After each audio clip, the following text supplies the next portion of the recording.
Salut à toi, j'espère que tu vas bien. Pour moi, grâce à Dieu, tout va bien. Au fond, il y a un message qui doit être partagé. Démarrons ainsi. Si dans ta vie, la tempête fait rage, qu'il y a des angoisses, de la peur, de la déprime, la dépression, des addictions, comme pornographie, drogue, alcool, il y a une solution qui est bonne pour chacun d'entre nous, chrétiens comme non chrétiens, car la parole de Dieu ne ment jamais. Voilà pourquoi, si l'Éternel le souhaite, nous allons étudier le livre de Matthieu chapitre 14 où des personnages traversent eux aussi une tempête gigantesque qui menace quelque part même leur propre existence. Alors si tu es prêt, seulement si c'est le cas, allons-y sans plus tarder, car à la fin de cette vidéo, tu n'auras plus peur, mais tu auras en main, grâce au Seigneur, une solution palpable et véridique, efficace. Alors allons-y. Avant tout, un petit contexte par rapport au livre de Matthieu. L'évangile de Matthieu présente bien entendu la vie de Christ. Et dans le chapitre 14, Jésus a fait un magnifique miracle. Il a multiplié 5000 pains simplement avec quelques poissons et des petits morceaux de brioche. Alors que fait-il? Il ordonne à ses disciples, après ce beau miracle, ses compagnons, allez dans la barque, laissez-moi seul avec la foule. Alors les disciples, voyant que leur maître grand, fort qu'il a accompli un beau miracle, l'écoutent. Et Jésus, quant à lui, renvoie la foule pour discuter avec son Père. Alors là, on voit déjà qu'il y a une belle communion. Et qu'est-ce que j'aime faire quand je parle de lien de communion? Ce signe-là. Car cela représente réellement le fait que Jésus le Fils était connecté avec Dieu le Père et que c'est de là que lui venait sa puissance. Mais avançons, car garde bien en tête que Jésus est sur la montagne, les disciples dans la barque et c'est là que le chaos commence et que la tempête va peu à peu se former et aussi que la rédemption apparaîtra. Alors partons au verset 28 de Matthieu chapitre 14. Allons-y. Merci. Alors il est dit, le verset 24, pardon. La barque se trouvait déjà au milieu du lac, battue par les vagues car le vent était contraire. Un élément intéressant. Est-ce que la barque était stable? Non. Était-elle en paix? Non. Elle était battue par les vagues. Ce qui signifie qu'on a comme un début de tempête d'averse. La stabilité n'existe peut-être pas dans la vie du chrétien. Car là, le vent souffle en vent contraire. Alors oui, il y a du danger qui se précipite peu à peu, mais pour le moment, rien de bien dangereux. Et on avance. Le verset 25. À la fin de la nuit, Jésus alla vers eux en marchant sur le lac. Alors est-ce que c'est pas un merveilleux miracle? Jésus multiplie des pains, il marche sur un lac, il ressuscite des personnes, guérit les malades, oui. C'est toujours l'amour en action et le Christ qui montre sa supériorité sur l'homme, mais avec humilité. Allons-y, on avance un tout petit peu encore. Car Jésus marche vers les disciples sur le lac. Mais comment vont-ils réagir? Seront-ils joyeux, stupéfaits, endormis? C'est une bonne question. Allons, on avance. Quand les disciples le virent marcher sur le lac, ils furent affolés et dirent: c'est un fantôme. Et dans leur frayeur, ils poussèrent des cris. Alors là, je reconnais quelque part la vie du chrétien. Est-ce que ce n'est pas un peu paradoxal? Chaque disciple, je n'en suis pas sûr, mais sans doute a accompli des miracles. En tout cas, ils ont réalisé que Jésus était le Fils de Dieu. Et admettons que c'est un fantôme, car c'est ce qui était dans leur esprit, leur nature humaine. Pourquoi ont-ils peur, alors qu'ils ont côtoyé Christ toute leur vie? J'aimerais te dire que c'est bien ce qui arrive quand on est chrétien. Parfois, on avance dans notre chemin. Mais malheureusement, quand viennent les difficultés, quand la tempête se forme, quand le flou, l'incertitude approche, on oublie qui est Dieu. Ils ont oublié à cet instant que Dieu était en capacité de transformer la situation, de transformer ce fantôme en ange. Mais non, la peur s'est emparée d'eux-mêmes et ils ont crié. Ils ont crié énormément. Et là, je pense encore à Jésus qui dit, au bout d'un moment dans le jardin de Gethsémané, « Mais l'esprit est bien disposé. Pourtant, La chair est faible, leur chair était faible car leur nature humaine a pris le dessus. La peur, l'angoisse s'est emparée d'eux et ils étaient dans l'incapacité de réfléchir en oubliant tout ce que l'Éternel leur avait donné comme enseignement.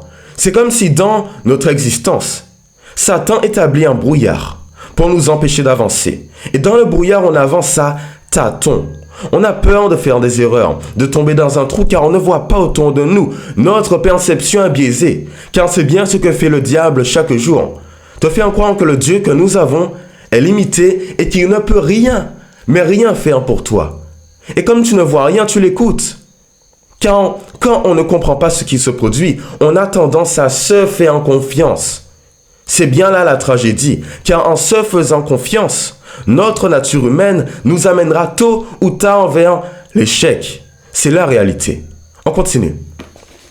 Car quelque part, Jésus comprend que les disciples sont affolés. Ça ne devrait pas être le cas, mais pourtant, en pratique, il ne gère rien du tout. Comment va-t-il réagir? Alors, le verset 27. Jésus leur dit aussitôt, il n'attenda pas un petit moment, mais tout de suite, car il voit leur détresse. Rassurez-vous, c'est moi, n'ayez pas peur. Tu vois, alors si on retourne sur la conception du brouillard, dans ton brouillard, Jésus te dit, mais n'aie pas peur. C'est sûr que tu ne me vois pas avec précision. Mais comprends quand même que je suis là, que je marche vers toi, alors seulement fais-moi confiance et tout va bien se passer. Mais que vont-ils faire? Et c'est là qu'on avance peu à peu vers une situation de panique. Au début, le vent est contraire, le lac n'est pas stable. Maintenant, ils ont peur, ils crient car ils voient un fantôme. Mais ça va encore évoluer peu à peu. En attendant, j'aimerais soulever qu'il y a une sélection qui se fait dans la vie du chrétien. Qu'est-ce que je souhaite dire? Dans quelques instants, maintenant même, tu le comprendras. Allons-y. Alors, Pierre, le verset 28. Pierre lui répondit, « Seigneur, si c'est toi, ordonne-moi d'aller vers toi sur l'eau. » Est-ce qu'il a été dit tous les disciples dirent? Non, tous les disciples sont allés dans la barque. Non, en tout cas hors de la barque, non. C'est seulement Pierre. Est-ce que tu vois peu à peu la sélection qui s'est faite? Comme dans l'église, on est nombreux à aller à l'église, mais combien d'entre nous osent sortir de la barque? Donner leur vie au Seigneur, agir conformément à sa parole, conformément à sa parole, très peu, malheureusement, car cela coûte cher en énergie. Tous voulaient aller hors de la barque, je l'imagine. En tout cas, rationnellement, ils ne le souhaitaient pas, mais avec l'esprit, c'était possible. Seulement leur nature humaine, le diable, les a comme attachés, comme ma mère disait, les a comme attachés, en les empêchant d'agir et d'aller vers le Maître. C'est compliqué, car c'est seulement Pierre sur 12 disciples qui fait le choix de vivre dans la foi, d'aller vers Jésus, même s'il ne voit pas bien qui c'est, mais avec détermination, non pas par ses propres forces. Car rationnellement, on ne peut pas marcher sur l'eau, il prend conscience de cela, mais avec la foi, tout est possible. Et va-t-il réussir à marcher jusqu'au bout? Allons-y. Alors il fait cette requête à Jésus. Et Jésus lui dit alors, « Viens !» Pierre sortit de la barque et marcha sur l'eau pour aller vers Jésus. Est-ce que ce n'est pas beau? Bien sûr que si. Pierre au début était hésitant. Il a posé cette requête à Dieu qui lui a dit, « Tu peux aller, va dans l'eau, rejoins-moi et tout va bien se passer. » Et jusqu'au bout, il a été sérieux. Car en attendant les autres disciples, on peu importe sa vie, n'ose pas s'aventurer. Pourtant chacun a bien vu la puissance de Dieu. Mais ils ont douté et se sont laissés attacher, accaparer par leur rationalité, le mal. Et j'aimerais dire que dans nos difficultés, on fait confiance à notre esprit. Et après, Dieu y passe si cela, comme cela n'a pas fonctionné. Sauf qu'il faut faire l'inverse. Avant de savoir si ton plan fonctionne, regarde si celui que Dieu a pour toi n'est pas bien meilleur. Car c'est le cas souvent à 100%. Mais on a un souci. Le verset 30-40. Même quand tu fais le choix d'aller vers ton sauveur, tu as comme des bâtons dans les roues. Le verset 30. Mais voyant que le vent était fort, il eut peur et comme il commençait à s'enfoncer, il s'écria, « Seigneur, sauve-moi » Alors Pierre a bien avancé. Mais que s'est-il passé? Le diable a une nouvelle fois brouillé sa perception des choses, car il a comme élargi son champ de vision. Mais autour de lui, qu'il y a-t-il? Du vent, la mer qui n'est pas stable, les disciples qui ont probablement peur pour sa vie. Alors là, il va s'écrouler, s'enfoncer. Et jusqu'au bout, il demande à Dieu, mais Seigneur, s'il te plaît, sauve-moi.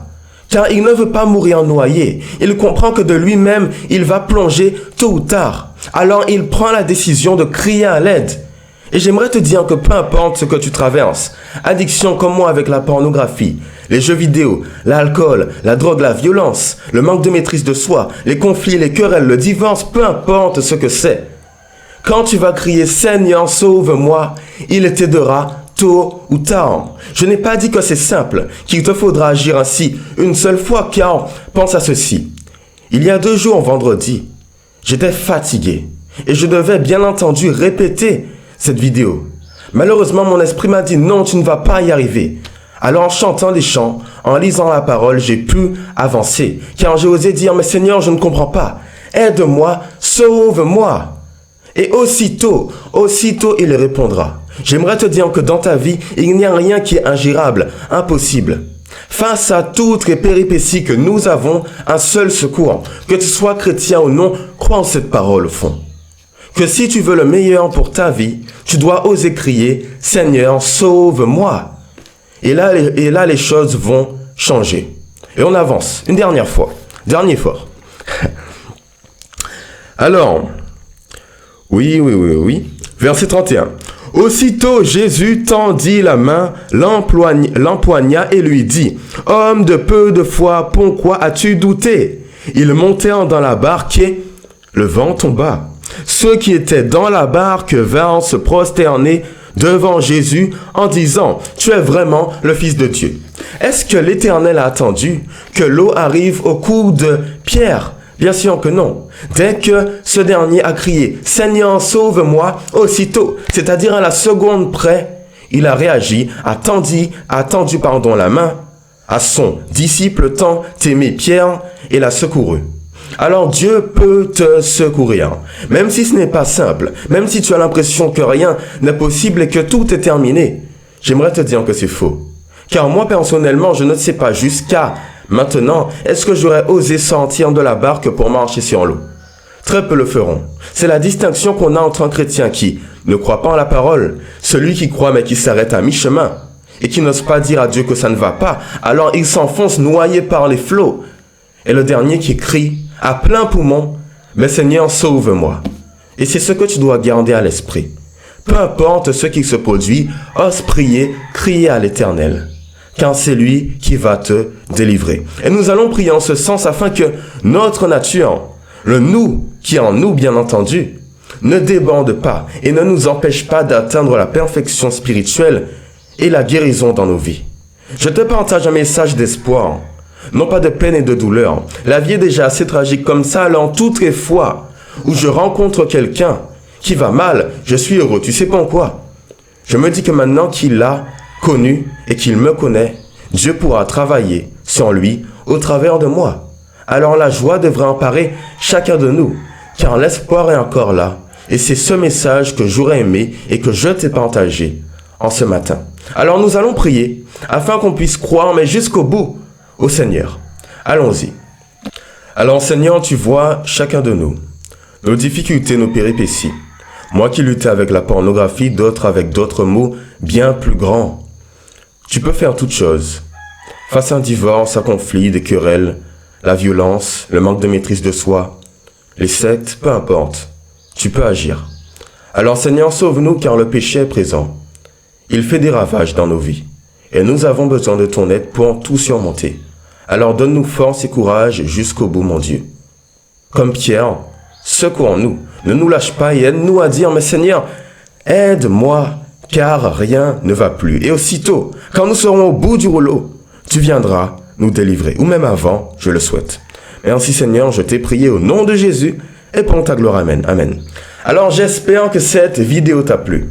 Honnêtement, alors si c'est le cas, tu pourrais t'abonner, aimer la vidéo, la commenter. La commenter pourquoi? Tu veux me soutenir avec un amen, hein? Alléluia. Des points sont incompris, des incompréhensions, ou encore un sujet de vidéo en tête. C'est un espace d'interaction, c'est dédié, ok? Alors allons-y. Sinon, passe une bonne journée, soirée, après-midi, prochaine vidéo dans quelques jours si Dieu le veut bien. Ça n'a pas été simple, mais heureusement, je suis heureux de partager un message chaque semaine. Alors au revoir et puis bye bye, voilà.